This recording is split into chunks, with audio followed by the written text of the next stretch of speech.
Now, the game I'm about to show you was played in 2006 at Wijk. At the time, it was known as Corus, and the game was played between Russian Grandmaster Alexander Motylev and Magnus Carlsen.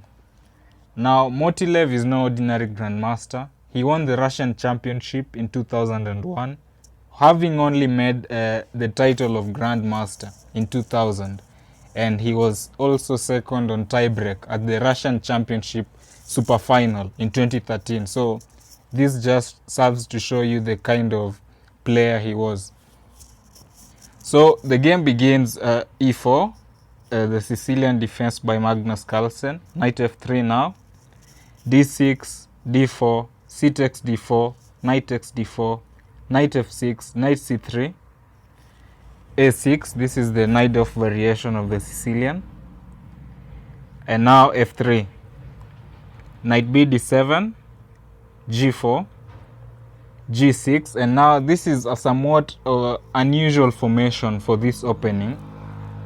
It was a knight off, and now this kind of structure where you mix the dragon and the knight off is known as a dragon off structure. And bishop e3, this is an English attack formation, typical for playing against fianchetto structures. Bishop g7, h4 now, expanding on the king side and preparing a king side attack. h5, trying to stem the king side attack. g5, knight h7 now, queen d2, b5, f4, and bishop b7. Now Magnus is worse out of the opening for the reason that his knight on h7 is out of play.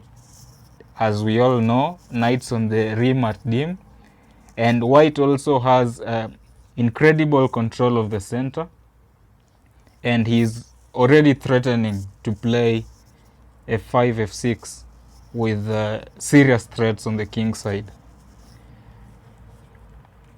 And he plays f5 immediately, which is natural and strong.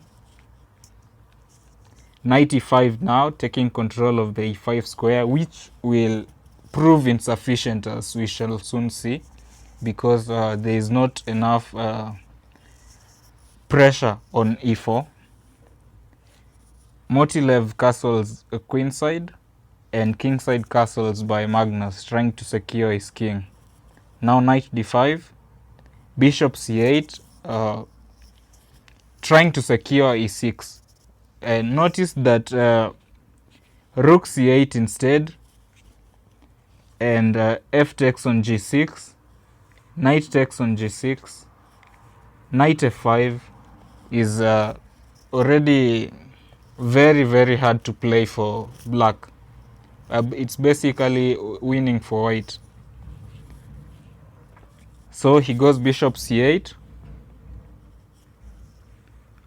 The knight is routed back to f4, and Magnus goes back with bishop b7, allowing the knight into e6. And without imagination, there can be no horror, as Sherlock Holmes put it. This move sacrifices, of course, an exchange, because after the trades on g6, a knight lands on e6, queen c8, knight takes f8, knight takes f8, and knight d5 again. Queen d8 and bishop b6, which is pretty clever. The black queen must now go to d7 when bishop d4 cannot be met with rook c8 because of knight b6 with a fork. So queen d7, queen g2, now rook c8, and bishop back to d4, threatening the fork on b6. The queen goes back to d8, and it's already a difficult position, but perhaps queen e8 should have been considered, which watches over g6, while enabling e7, e6 in some variation.